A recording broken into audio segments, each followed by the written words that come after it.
mother is na may mga message ako natanggap. At ang sabi nila, Brother Albert, napakasaya po ng anniversary sa Montreal. Amen! Now, alam niyo kung bakit masaya? Tanungin niyo kung bakit? Bakit? Sabihin ko sa inyo kung bakit. Do you know why? The real reason kung bakit naging masaya tayo, it is because, listen, people are happy people. Ang mga masasaya, ang mga tao, pinagpapala ng Diyos.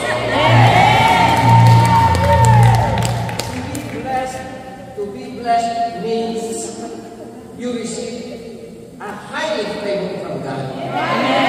Now, ang tanong ko ay ito. Gusto niyo pa ba ng blessing?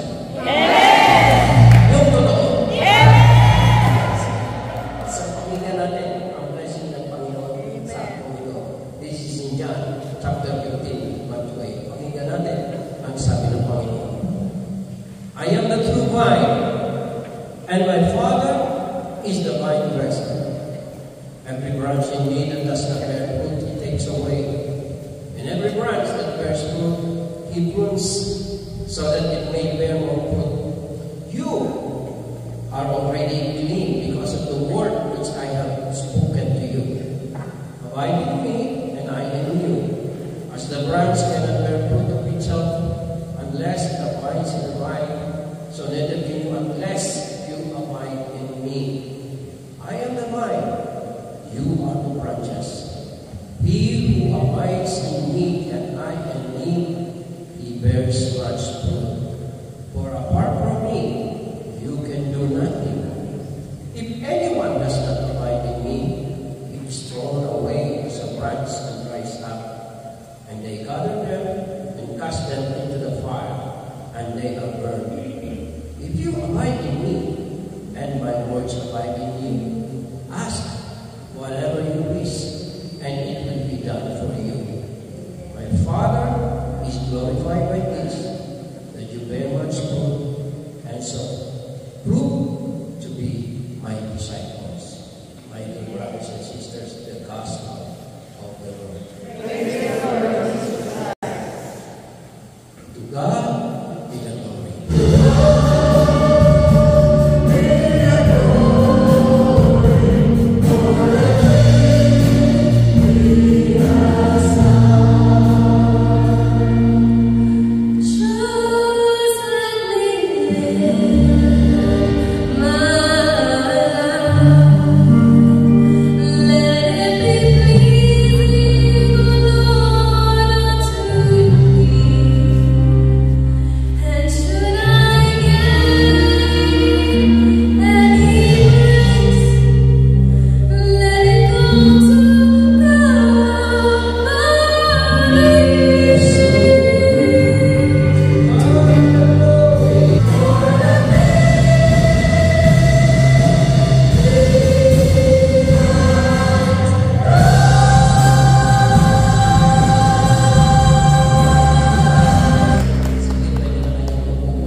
Sabi doon, I would like to focus on verse 7 kasi limitado lang yung oras mo sa akin lang yung isang buhay. Sabi sa verse 7, if you abide in me and my words abide in you, ask whatever you wish and it will be done for you. Suggestion ko sa ating mga gospel sharers and disciples, every time that you talk, kung kaya nyo, you pick 3 points. And if possible, 3 letters para mas madali. At yan.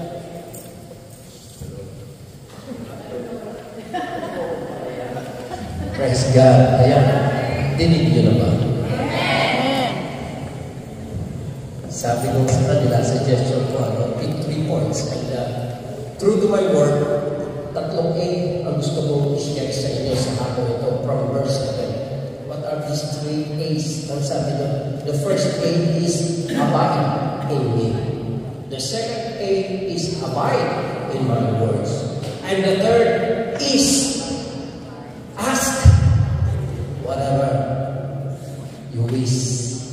Ano ang gusto niyo dun sa tatlong yun? Ask. Ask whatever you wish. Na my dear brothers and sisters, maganda ito sa Tagalog eh. Umpisa sa amin ganun, manatili ka sa akin, makinig ka sa aking salita, humiling ka na. Humiling ka na. At tiyak, matatanggap mo. Let's start. Umpisahan natin sa abiding me. Magtiwala tayo kay Kristo. Because ang sabi ng Panginoon, apart from me, you can do nothing. Hiwalay sa akin, wala kang magagawa. No? Ang sabi ng Panginoon, manatili ka sa akin. Why? My dear brothers and sisters, the truth is this. Ang isang tao, whether you are a Christian or not, lalo na pagka ikaw Kristiyano, apat na T ang dadaan sa buhay mo. Apat na T. The first T na dadaan sa buhay mo is hindi. Tayo na? Hindi yun. Hindi yung konti na yung iba ngayon. Hindi yun. Ang dadaan sa buhay natin na apat na T, una, temptation. Dadaan sa buhay natin yan. Temptation, my dear brothers and sisters.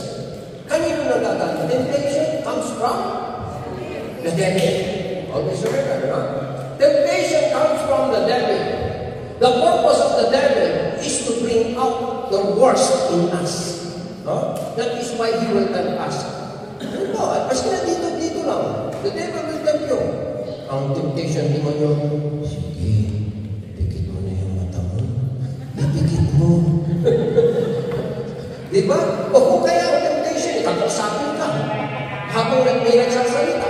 Diba? Para hindi mo maunawaan yung sinasabi ng preacher. That is one. No? Another thing, yung tragedy. Tragedy. Tragedy, it comes from nature. No? These are the things na mangyayari sa buhay natin unexpectedly na hindi natin inaasahan. Halimbawa, bagyo, earthquakes, or what is your death? Ang kamatayan dumarating sa atin. That is another thing na dadaan sa buhay natin. Another thing, my brothers and sisters, na dadaan sa atin is trouble. If temptation comes from the devil, and tragedy comes from nature, trouble, saan nagagaling ang trouble? Sa tao. Kanino? Sa lahat? Sa lahat? Sa magdabi mo. Sa tao, isipin sa inyo, sa ibang tao, o sa sarili mo. Sinabi na nga sa iyo, huwag ka na kumain dyan na pagkakinain mo yan, tiyak yung gout mo. No? Kahit yung arthritis mo, ay sasabihin mo, ay naipag-pray na yan, Sister Ria. Wala na yan. Sinasabi ko sa inyo, kapatid, pagka sinabi na bawal sa iyo, kahit na sino nag-pray over yan, huwag ka na kumain. Amen. Kasi ng ulo natin eh. Diba? So, ang trouble nangyayari because of other people and most of the time dahil sa atin. Kulangan mo yung papapak natin. So, meron na tayong temptation. Meron na tayong tragedy. Meron tayong trouble. Ano yung papapak natin? Anong tao? Tapos na. Ha? Tao? Ganit sa tao din yung mga Diyos sa iyo. Alam niyo mo, ano yung pang-apat natin para matapos na tayo? Trial. Yung ba sinasabi mo sa tirani, wala nung kami narinig na ginagawa mo. Pero nasa isip mo na siguro. Trial, alam yung word for trial? Pagsub. Alam mo? Di nga yun. Di. Sa English. Test. Sino na sabi ng test dyan? Very good. Test. Test. Trial or test. And testing or trial comes from God. And the purpose of trial and testing is to bring out the best in us. No? Alam niyo nung araw sa Pilipinas, ako po ay teacher. I was a teacher in the Philippines, and ang tinuturo ko po ay yung subject na pinapaniwala ng mga estudyante. Trigonometry, algebra, yan ang tinuturo ng mga geometry. Yan ang aking tinuturo when I was a teacher in the Philippines. But then, pagkatapos kong magturo, hulaan niyo po ano ang ginagawa ko. Nagbibigay ako ng test. Bakit ako nagbibigay ng test? To test them. Ako naman sa system natin. Sinusubukan ko para malaman ko kung naiintindihan at nakikinig. Kaya sa totoo, nagbibigay ako ng test. Pero hindi, totoo yun. Ang teacher, nagbibigay ng test para malaman kung may natutunan ang nakikinig. No? But there is still one reason kung bakit kami nagbibigay ng test. Kita po kung sino makahula sa inyo. Hindi na yun. Kaya ang isa pang reason kung bakit kami nagbibigay ng test, hindi lang sa dahil sa requirement. Bukod doon, kaya kami nagbibigay ng test para malaman namin kung ready na sila na i-promote sa susunod na level. So, if you're a third year, para malaman ko kung pwede ka lang ipasa at maging kaya sa buhay natin, mga kapatid, when trouble comes, or when we are under testing, or when we are under trials, remember this. Could it be that God is testing us because there is a bigger blessing that is waiting for us? Amen. Now, the question is this, the problem is this, the problem is this.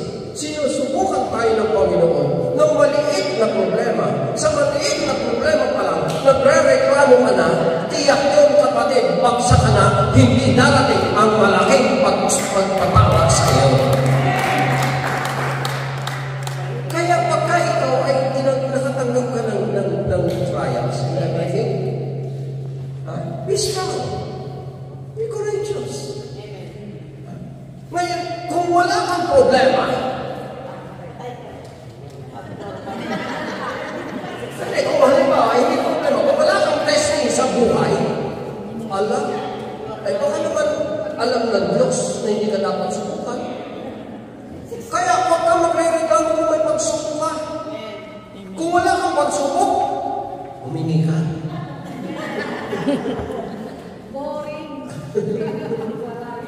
Life is not a bed of process. Life is not a bed of process, my brothers and sisters. Sinasabi ko, kung wala kang problema, napakalaki ng problema mo. Napakalaki. John 16:33. God said, Jesus said, John 16:33. I have told you this so that you might have peace in me. In the world, you will have trouble. But take courage, I have conquered the world. Take courage, I have conquered the world. Tandaan nito, mga kapatid. Abiding in Jesus will not make your life easier. Hello, brother, totoo yan, Abiding in Jesus will not make your life easier, but He will empower you. He will empower you. When I was assigned in Paris, ang bahay na tinirhan ko doon, bahay ng isang council. Ang ginawa ng council, she vacated her unit sa isang condo. No? At ako ang pinatira for 6 months. Nandun ako sa unit niya. But I noticed one thing. Napansin ko na doon sa kanyang unit, the washing machine, it has a bond paper in it. Ang nakasulat sa bond paper, 1 plus 1 equals 3. Tapos, nakasulat na. So, may nakasulat doon, 1 plus 1 equals 3. Tapos sa baba?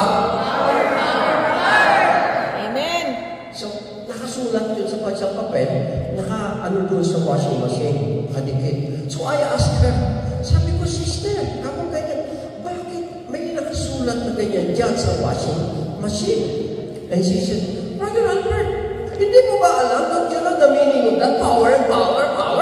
Ay, hindi ka pa naman. Oh, Diyos ko, nasisipa ko. Sabi ko, I know that, sister. I know what it means. But my question is this. Alam mo, ang mga kapatiran mo natin doon sa Canada, meron yan, nakasulat yan, pero nasa altar o nasa dingding. Pero kayo, ikaw dito na nasa Paris, kaiba. Bakit nasa washing machine? At sabi niya, you know why, Brother Albert? It is because, sabi niya, alam niyo po yung washing machine na yan, tumigil po kasi yan eh. Kaya ang ginawa ko, nilagay ko yan dyan para magkaroon ng power. At magmaniwala ka, wag mo lang ang inilagay ko yan. Tuloy-tuloy na yun. Kaya pala nung isa ginamit ko, ayaw tumigil. Binulog ko kayo. Saksakan. My brothers and sisters, ganyan ang kapangyarihan ng Espiritu Santo. Remember the saying, no pain? No gain. No gain? No pain? No gain.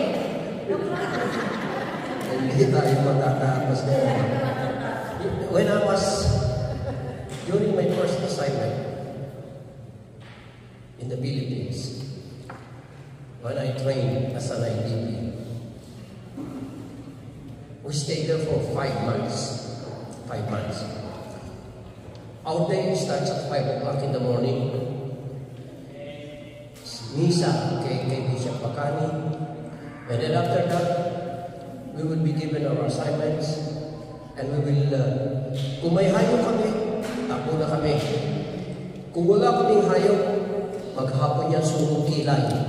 Aral. But here is the thing, my brothers and sisters. Kailangan niyo yung gwapong-gwapong IDP na nanggaling dito? Si Brother Joel, mag-ilan? Bakit? Kasi bakit? Nakapradisyon, bakit? Diba? Napakabait yung tao yun. Napakabait yun. God blessed me na siya ang nakasama ko sa unit na tinitira namin. Kaya magkasama kami dalawa. Kaya talagang bumait din ako eh. Pero alam nyo, kami dalawa, dahil bago kami noon, sa usapan namin, on the first month, hindi kami kumakain sa labas kasi tatakot kami. Yung tiyan namin, kung ano man, kumakain kami doon sa SM. No? Pero kalauna, dahil sa wala ng budget and everything, nandun na kami nakapila doon sa mga karton. Tapos yung kakain ba na, kakain ka ng ganyan, yung pinagkainan, sasaw-saw mo ng gano'n sa tapos lalagyan na ng kanibagong goto. Sinuong namin yun. At sa Pilipinas, nung nandun kami, nung unang buwan, galing Canada Canada siya. Ako naman, galing sa States California pa naman. Siyempre, Vicente.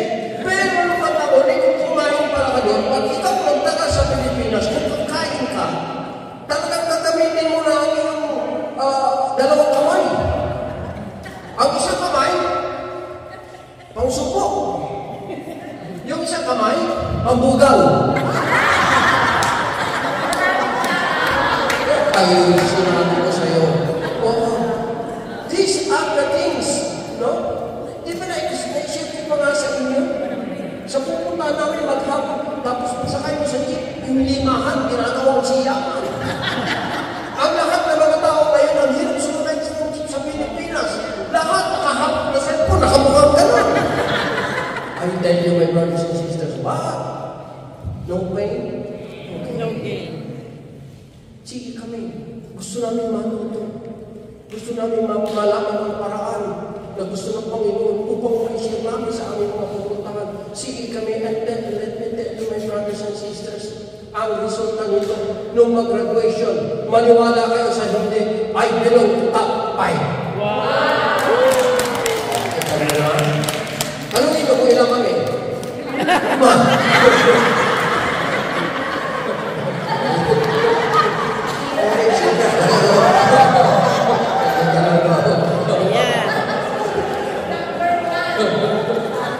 Importante, belong to top 5. Ano ba?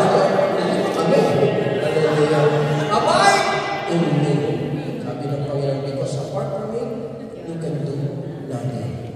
Wala tayong magagawa kung hindi kasama si Kristo. Kaya lagi kong sinasabi kay Kristo lang. Kay Kristo lang. Wala. Pangalawa, abide in my words. Narinig niyo, Brother Edgar? Abide in my words. Abide in my words. Such a brother and work. Ano ibig sabihin nito? Naranasan niyo na ba? My brothers and sisters, lagi ko naranasan na. Kung ano sabihin. Na, di na ba ang Diyos ay tahimik sa inyong buhay? Did you experience, my brothers and sisters, that sometimes as if God is not actually answering all your prayers? As if kahit ano ito sa mo, wala kang marinig na sagot. As if God is silent. As if God is not there. May mga pagkakataon na nangyayari ito, my brothers and sisters, ano? As if God is not talking to us. As if God is not talking to you. But then, ang sabi sa Psalm 119-105, your word is a lamp to my feet and a light to my path. May mga kapatid, God is willing to speak to those who are willing to listen. Ang Diyos ay gusto magsalita doon sa mga gustong makinig. No? Ang Diyos ay maraming nagsasalita sa bawat isa sa atin. And so many times, in so many circumstances, God speaks to us. Pagka, halimbawa, nakaupo ka dyan at bigla, paganyan ka. Ano yung sabihin nun? Ha? Inaantok. That your body is talking to you. Na ikaw ay inaantok. Eh kung, halimbawa, nag-krok-krok ang tiyan mo. Nagpuputok ka. God is talking to you. Or your body is talking to you. In the same manner, God always speaks to us. Kaya lang, sometimes, hindi natin naririnig. May mag-asawa, mahal na mahal ng lalaki ang asawa niya na babae na sense niya na parang hirap makinig ang kanyang misis. Itinawag niya sa doktor, nakikipag-appointment siya. Sabi ng doktor, ako ay uuwi sa Pilipinas. Magbabakasyon ako doon. So, pagbalik ko, tsaka ako makikita, madadiagnose ang problema ng misis mo. In the meantime, habang wala ako, ganito gawin mo, i-test mo siya. I-test mo kung gaano kalayo ang kanyang range ng kanyang hearing. So, nang gawin yun, sinubukan niya. No? Ang distansya ng pandinig ng kanyang misis. So, malayo siya, nandito siya, parang nandito kay Brother Renato, kanyang kalayo. No? So, nagsalita siya, Honey, ano ba ang ating dinner, what's for dinner? Walang sagot. Lumapit siya. Bukunti. Tapos kanya, Honey, what's for dinner? Wala pa rin. Tapos lumapit siya, malapit-lapit na. Honey, what's for dinner? Wala pa rin. Lumapit siya na malapit-lapit na. Pang-apat na beses sabi niya, Honey, what's for dinner? Binarap siya ng asawa. Sabi niya, oh Diyos mo, saan mo pang-apat na beses akong sinasabi sa iyo, anak?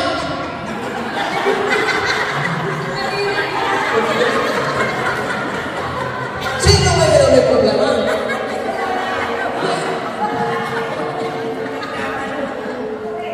Hindi siya nakulit. Ang may problema pala ay ang lalaki. Kasi sinasagot na siya na babae. babae. May mga kapatid, sa totoo lang, this is what we call selective hearing. No? Selective hearing. Minsan nangyayari ito sa ating my brothers and sisters, either we are deaf, no? It's either we are deaf to what is really going on, or we think it is the other person who has a problem. Pero sa totoo, tayo ang may problema. No? Sometimes, we actually select, pinipili lang po natin kung ano ang gusto natin marinig. Especially pagka mayroon siyang disciple dito na pagkasi nagsalita na kayo ay tatamaan, ayaw mo na. Ayaw mo makinig. Ipinakasa mo sa iyo katabi. Tatandaan nyo, ang sabi ng Panginoon, go and I'll make you pieces of men. No? Ang utos na yun ay para sa lahat ng kapatid. Para sa atin. Ang utos ng Diyos, tayo ay mangisda ng tao. Ang ginagawa kasi ng iba, hindi lamang sila nangingisda, kinakaliskisan pa nila. Ang ibig sabihin doon, pagka niyaya mo ganyan, hayaan mo lang siya niya maupo, hayaan mo siya makinig ng salita ng Diyos. Hayaan mo ang salita ng Diyos ang kanya mag-convict sa kanya. Huwag yung pagka may nagsabi ang speaker at katabi mo sabi yung pakinggan mo, tama-tama sa iyo yan. Tama-tama sa iyo yan. Ikaw, kinakaliskisan mo ng taong yun.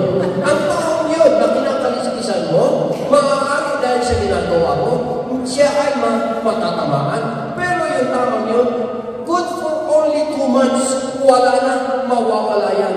Kasi ikaw ang humipo sa kanya. Pero kung hinayaan mo na ang salita ng Diyos ang hihipo sa kanya, maniwala ka kapatid habang buhay na nandiyan kasama sa El Shaddai. Kasama habang buhay kasama ng El Shaddai, my brothers and sisters. Sometimes we have selected hearing. Pinipili natin only what we want to hear. And this is pride. Pride. Sasabihin natin, pag nagsalita ang speaker, hindi ko na kailangan yan. Narinig ko na yan. Alam ko na yan. Marami akong narinig ng ganun sa aking mga tatungkahan. And sometimes, they would actually not listen. Ayaw nila. Kasi pinipili nila ang gusto nila marinig. Ang mga ganito mga kapatid, yung tinatawag natin South Center. Uy. Amen. Pagka mga ganyan, ayaw yung makinig. Gusto nyo mapagpapala. South Center. Pero in Tagalog, magandahin natin. Ang mga tawag dyan, gusto nila laging joke, laging bida. Di ba? Tawa si sister niya. Very good. Amen. Ang tawag dyan, wala nang masama doon eh. May isang gusto niya ito. May isang lalaki. Gusto niya lagi siyang laging bida. Pag napunta siya sa binyagan, sino ang bida sa binyagan? Yung bata ang pinipili niya dahil. Kaya sabi na, ay, sana ako lang yung bata. Para sa kanyang attention.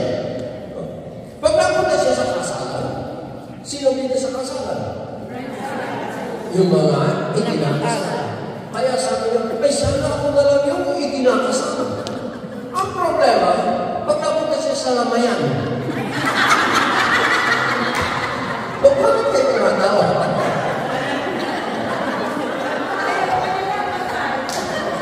Pag napunta ka sa lamayan, sino ang bida?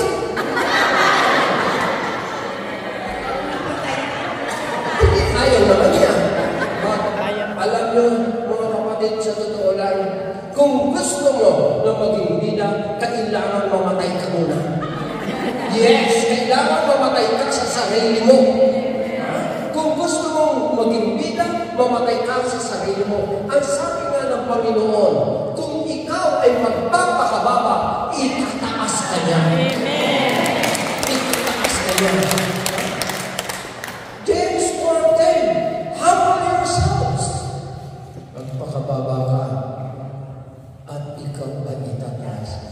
sometimes, my brothers and sisters, nature of man, ang nature ng tao is not always para siya ay laging tingalain, respetuhin, bigyan ng importansya. Wala namang masama doon. But alam niyo, respect is earned, not imposed. Kung gusto mo na respetuhin ka ng tao, matuto kang rumispeto. Huwag kang mayabang. Huwag kang mayabang.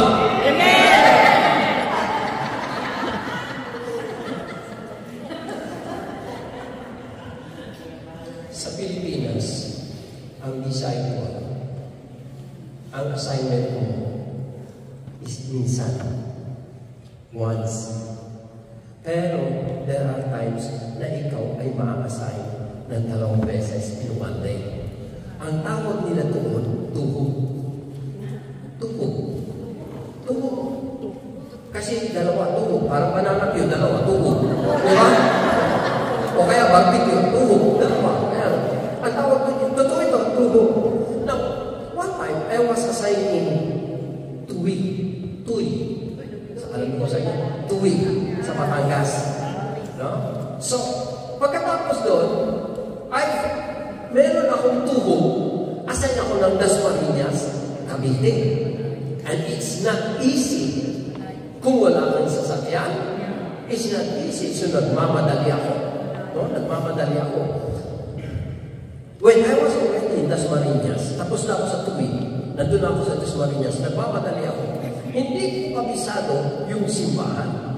Sumakay ako ng tricycle. Ang sabi ko sa tricycle, pakidala niyo mo ako doon sa simbahan na ganito-ganito. Sabi niya, halip po kayo. Sakay na ako.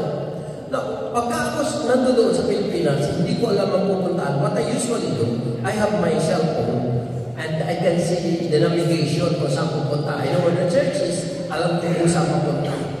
Nakita ko that the church is nandun sa taas, but the direction that we're taking actually sa tricycle, pababa. Pababa. So I have to get the attention of the tricycle driver. Sabi ko, kuya, mali po yata ang ating direksyon. Alam niyo, sabi niya sa akin, bakit sa kapag pumunta talaga? Wow. Diyos ko, kung ako lang, kasi laki ni Brother Alex. Sabi ko, pasensya na po kayo, pero dito po tayo pupunta sa simbahan ito. Sabi ko, hindi ko si kahit sinasabi. Talagang gano'n. Sabi ko, pasensya na po kayo, pero kailangan po makarating sa simbahan na yun. Ang ginawa niya diri-diretso ganyan, tapos biglang yung turn, napapit akong gano'n. At ang tricycle pa naman ng Philippines, yung mga mabababa ngayon. Yung mga mababa, ay Diyos ko pa. Pag yung mga hams, ay Diyos ko po. I tried myself to be patient because magtutok pa ako. Ayaw ko na ako, ihaharap na tayo sa harap na mayroong sama ng loob, nagaling, and everything. So I maintain my composure and I just pray, Lord, please, humble me. Humble me. Pagbaba ko, kasi namamadali ako, hindi na ako nakapagpalit ng damit coming from my last stop. Ako'y nakabarong. At nakabarong ako, at ako'y susut ko ba ito? Nakakross. Di pagbaba ko kaya, magbabayad na ako sa kanya. At patingin siya sa akin ngayon, sabi niya, ay! Father, sorry po! Napagkamalan ako? Ay, Father, sorry po! Sorry po, Father! Ay, tinutoo ko. Ako po, tinutoo ko. Ay, sabi ko kayo, ikaw kasi, ganyan. Huwag ka masyadong mainitin ang ulo. Sabi, mainit masyado ang ulo. Father, sorry po talaga, Father. O sige, huwag na sa tatlong head. Mary, hallelujah.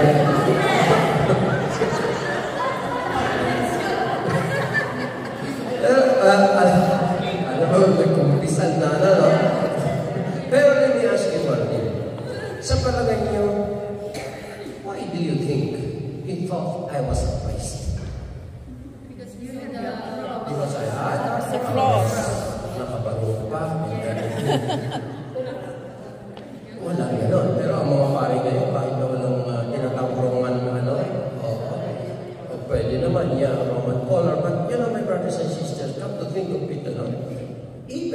I was wearing a barong and I was wearing his cross, if my attitude was arrogant, sa palagay niyo, he would be like that with me? No. So, it was actually because I maintained my patience and humbleness. Ito ang sinasabi ng mga kapatid na kung gusto mong respetuhin, rumespeto ka. Kung gusto mong tumagal ng pagpapala, lakasan mo ang ego mo.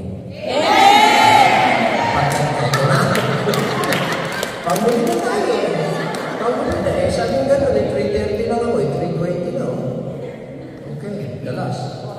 Ask whatever. Ano ibig sabihin sa Tagalog?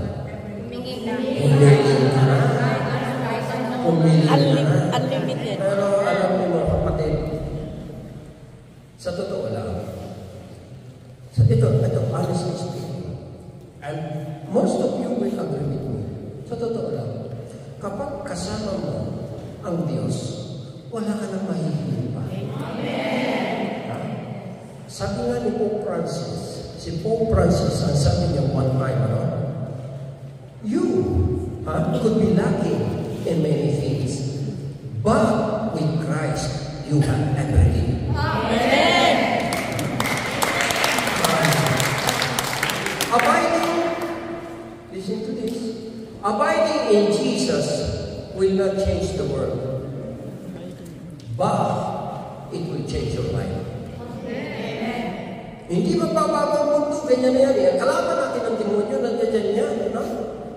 Pero babaguhin niya ang buhay mo. Babaguhin ang lahat sa iyo. Pati na ang mga ambition mo. And most importantly, pati ang prayers niyo. Most of us, lagi kong kausap itong ating mga intercessor yan. Lagi ko silang kausap. Ang dami nila natutunan. Pati ako natutunan. No? Na marami pa ng mga prayers natin. Kahit na maghapon magdamag ka magdasal, hindi lumalagpas sa bubong. Pagdasal ka ng dasal, nagsindi ka na ng ilang kandila, wala. It is because mali ang ating dasal. Mali ang ating dasal. First time, na na-assign ako sa Toronto. First time ako na-assign ako. I was met in the airport by somebody, and I think kilala niya siya. Ang lalaki sumalubong sa akin sa airport, I tell you, nagliliwanag siya. Nagliliwanag siya. Bakit? Hindi magliliwanag. Ilan ang ating daliri? 10. 12 ang sinsi niya. Pwede ito. At hindi lang yan. Meron siyang layer. Puro ginto. Puro ginto. Siya ang sumalubong sa akin sa airport. Now, kaya pala, meron siyang nung nasa ano na kami, nasa van, di, tinitingnan ko siya ganyan. Sabi ko, parang mabigat doon sa side niya eh. Sabi niya, sa kapal ng ginto niya eh. Sabi niya sa akin, Brother Albert, kailan ko uuwi sa LA? Kadarating ko ng Friday. Friday pa lang ako dumating. Sabi niya, sa Lunes bro. Bakit bro? Sabi niya, kasi ang lahat ng nagpupunta na-assign na disciple dito, bago umuwi, binibigyan ko ng siksik. Okay. Ako naman parang Thomas to see. Nandun ko pa sa center sa Sabado. Sabi ko, yes bro. O ganyan. O sige, pupunta ako sa center para bigyan kita ng siksik. Okay. Tapos maya-maya ako nagdadrive. Sabi niya gano'n, huwag na natin antayin sa Sabado. Ngayon na, baka makalimutan ko pa. Kasi sabi niya, ako kasi, nagbibigay ako sa mga disciples dahil pinagpapala ako. Dahil meron pala siya, yung alahero siya, yung ano. Oh. So sabi niya, binigay niya sa akin singsing. Ginto, 24 carats. Tinignan ko, may balong bato. Isinukat ko. Medyo maluwal. Kaya sabi ko, kasya-kasya.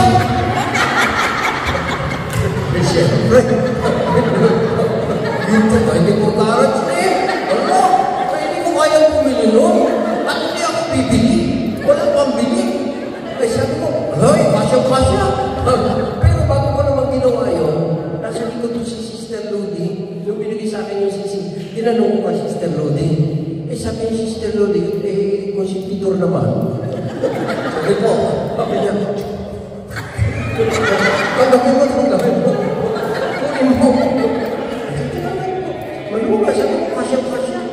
Tapos sabi niya, kailan ka uwi? Sabi ko, sa Lunes na ako. Bakit? Kasi pag nagtagal-tagal pa dito yung design ko, pag uwi, pinadadala ko lang kwenta ng asawa. Sabi niya. Sabi ko, Mother, pwede ba sa Wednesday na ako umuwi? Totoo ito. Ang sabi ni Mother, hindi na, umuwi ka na sa Lunes. But here's the story, to make the long story short. You know, going back to LA, doon sa LA, yan, na brother Renato, nagpupunta yan nung araw dyan sa LA. No? Pagka yung anniversary, yan, di ba? Pupunta kayo. Pagka anniversary, nagtutok si brother Mike, no? Doon sa States, eh, medyo privilege ako na umakyat. Privilege ako umakyat, no? At nung tapos na si brother Mike magtutok, nagbabato ng mga panyo. Ako naman, siyempre, nandun sa katabi ni brother Mike, nakikibato ng panyo. Eh, bato ako na bato ng panyo, no? Ay, kasabay si brother Mike, nagbabato ng panyo, eh. Maya-maya, naramdam ko, parang gumaan yung pakiramdam sa kamay ko.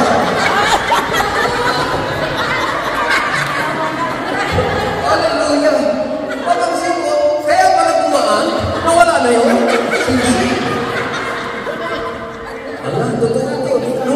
Nung nawala yung singsing, ganyan, Diyos ko po, ganyan. Baba ako ng stage, iniwan ko si Hatran. Hinawin ko yung mga tao. Tabi nga kayo dyan. Hinahanap ko yung singsing. Eh, siguro yung sinilutos na, hindi ko makita yung singsing. Hindi ko makita sa puno. Deep in my heart, God knows the sincerity of what I was praying for. Ay sabi ko, I cannot afford to buy that kind of ring. At hindi naman ako bibili doon. That is a souvenir from a brother from Toronto. Please, Lord, let me find it. Talagang umiiyak na ako doon. Pinahawin ko yung mga kapatiran doon. Tumabi nga kayo. Hindi ko mahanap ang singsing. And after a while, sabi ko, sige, kako ganyan. Kung hindi ko na mahanap ang singsing, I changed my prayer. Sabi ko, Lord, help me. Kung talagang that ring is not for me, help me na matanggap ng kalooban ko na wala na yun. Help me, baguhin mo ko. Ito ang aking nararamdaman. And when I prayed that, my brothers and sisters, nagkaroon ako ng peace. Nagkaroon ako ng peace sa puso ko. And because of that peace, my brothers and sisters, I turned my back. I stopped looking for that ring. I went back to the stage. Para continuous ko yung paglilingkod ko sa Panginoon. Wala na si Brother Mike, nakaalis na. Tapos na. And I was there. And I was already okay. I was just standing there. Wala na ako magkuha na doon. Wala na yung singsing. And then, mamaya may dumating na sister. Ang sabi ng sister Brother Albert, saan po ba uplos niyong pound? Sabi ko, uplos yung pound? Ay, nagtutuon sa mga doon sa may harap. Sabi ko, gano'n, bakit? Ano ba ang nawala sa'yo? Sabi niya, ay, wala pong nawala sa akin, Brother Albert. May nakita po akong singsing. Sabi ko, ano? At ito na ang singsing na yun.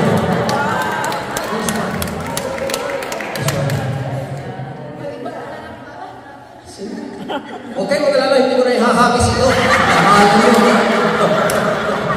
Nag-aantay kayo dyan na ihagis ko. Hindi ako ordinarily nagsusunod ang mga dito, but I just bring this, no? As an illustration kung paano ang Diyos mamaya doon. Kung ginawa, alam niyo may kapatid tayo na ginawa niya ng paraan, dinagyan niya dito pampasikip. Kaya mas sinuot ko yan, masikip na, hindi na.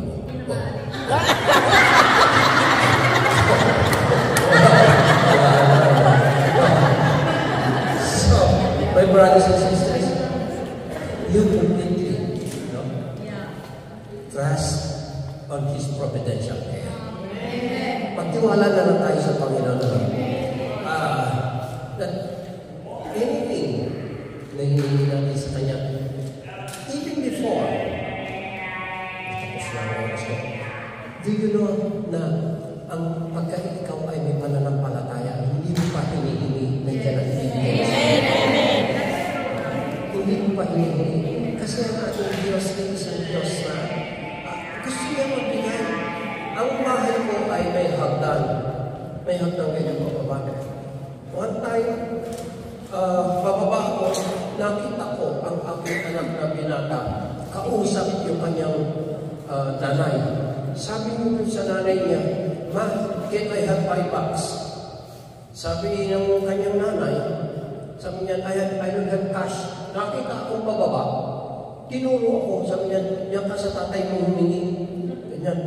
Ang ginawa ng anak ko, ang sabi niya, "Ma, can I have $5?" Ang sabi nung ilan niya ka sa tatay mo humingi ganun, "Pa, can I have $20?" Bakit man gano'n? Sa ina humihingi na? Nung sinabi sa akin, humingi siya na? Alam niyo kung bakit? Because he knows that he has a generous father.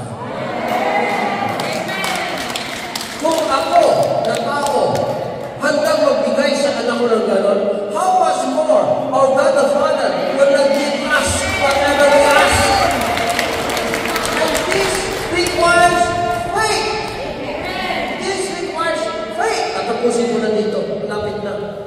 Faith is the substance of things hoped for and the evidence of things unseen. But I would like to give this to you in this perspective. Anong perspective? On the Filipino perspective. Tinanong ang tatlong tao kung ano ang meaning ng faith sa kanila. Ang sagot ng mga Amerikano, ang ibig sabihin ng faith, faith is an acronym of friends are in the heart. Ang mga kaibigan ay nasa puso. Friends are in the heart. And this is for the Filipinos. Sabi ng mga Canadians, wala yan sa aming mga Canadians. Ang ibig sabihin sa Canada ng faith ay, ang ibig sabihin niyan ay, for anything, I trust Him. Mas magaling. May Pilipino. Ang sabi ng Pilipino, wala yan sa aming mga Pilipino. Sa aming mga Pilipino, ang ibig sabihin ng faith ay, gusto nyo malaman? Sa susunod na linggo.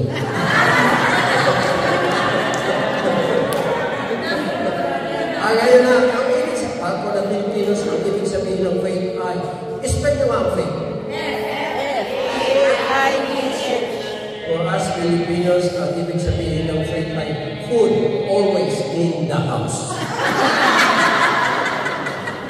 Ibig sabihin, hindi ka mawawalan kapag ikaw ay may pananampalataya sa Diyos.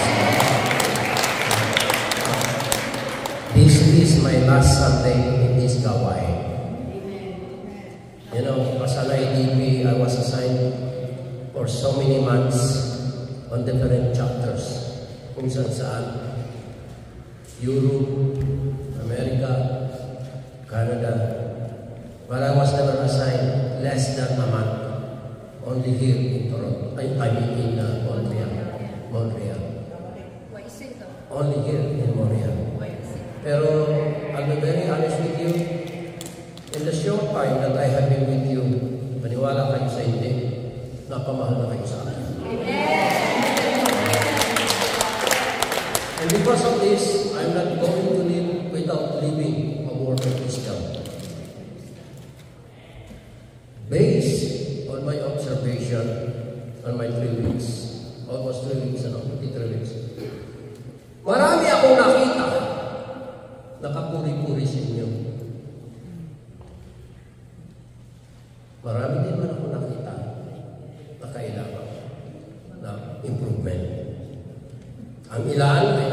mo na sa center. Ang iba, iniisip ko pa kung sasabihin ko. Pero sasabihin ko kung pipilitin niyo. Sabihin. Huwag na lang kaya, baka magalit kayo.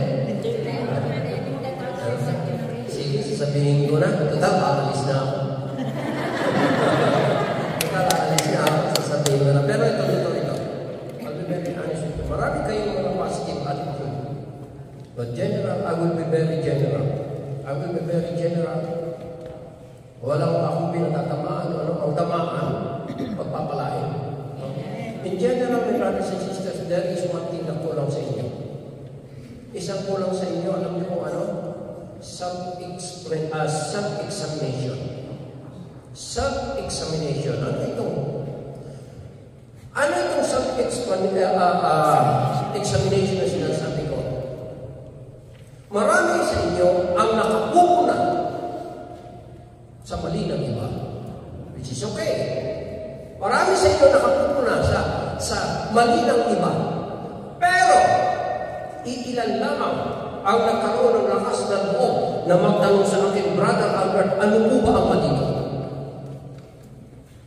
You are focused on the fault of others. You need to focus on yourself. You need to focus on yourself. Hindi ko sinasabi na this is wrong. Pero ang sabi ni San Pablo, suriin natin ang ating sarili. Suriin natin ang ating sarili. Bago natin makita, sabi nga, pintas ka ng pintas dun sa utak ng kapatid mo, ikaw pala, ito ay mo.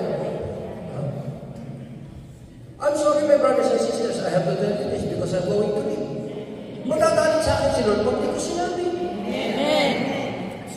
Hindi naman ako galit sa inyo, pero ito, my brothers and sisters, this is, paalala ko lang sa inyo, reminder, mas madali niyong mabago ang sarili niyo kaysa sa ibang tao. So, payo ko, stop focusing on others' fault. Stop focusing on others' shortcomings. Stop focusing on others' mistakes. Start focusing on yourself, and this Montreal will grow bigger.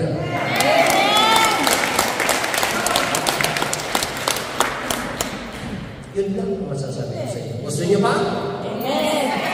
Sa Friday, sa convention. No. I did my best, and I gave my best. Sa loob ng 3 linggo, naibigay ko sa inyo. But everything must come to an end. This will be my last day. Gustuhin ko man, tapos na ang aking termino dito. So pag-uwi ko, I will be leaving on Friday. I mean on Saturday. Pag-uwi ko, as I usually do, again, I'm going to ask the Lord. Tatanungin ko si Lord, mission accomplished kaya ako sa Montreal? Katuluan lang. Mission accomplished kaya ako. Pero alam mo sa totoo lang, the evidence of success dependent doon sa makikitang pagbabago sa inyo. Magiging mission accomplished ako kung nakikitaan kayo ng pagbabago. Ito, mga kapatid, ay payo ng isang kapatid na nagmamahal sa inyo. So again, although sa Sabado pag-uwi, magpapasalamat na ako sa inyo. Maraming salamat sa inyong lahat. And my final words sa inyo. Una, thank you. And then, God willing, in His own time, I shall return.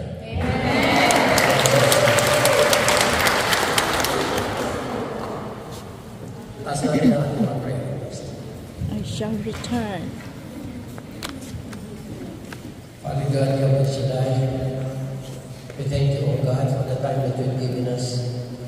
We thank you, O God, for the words that you have said unto us.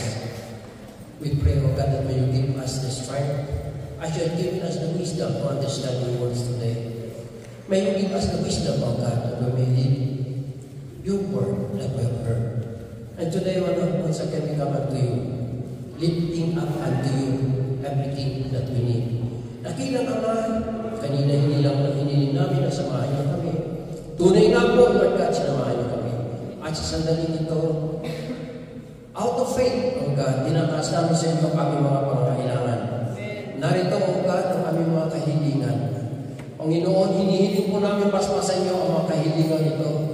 At nawa ito ay magkaroon ng katugunan sa aming mga buhay. Panginoon, pagpalain niyo ang mga alay namin sa inyo sa hapon ito.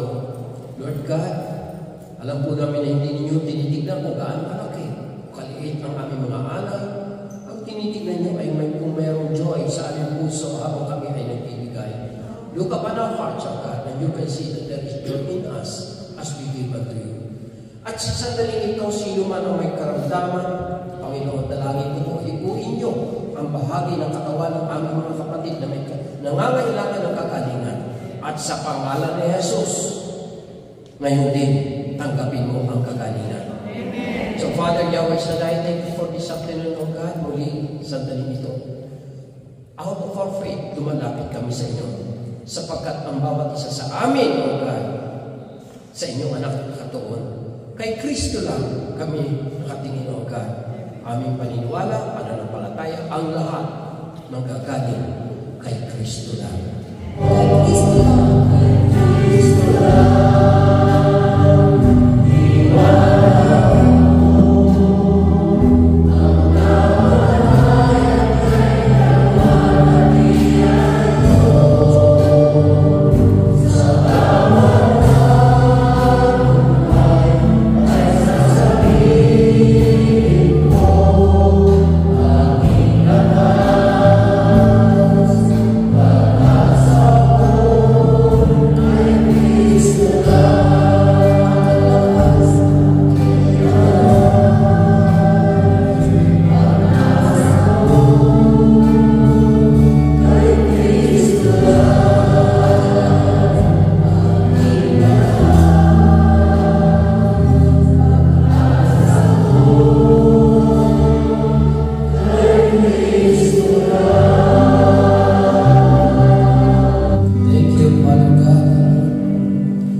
Sa youth, Lord God,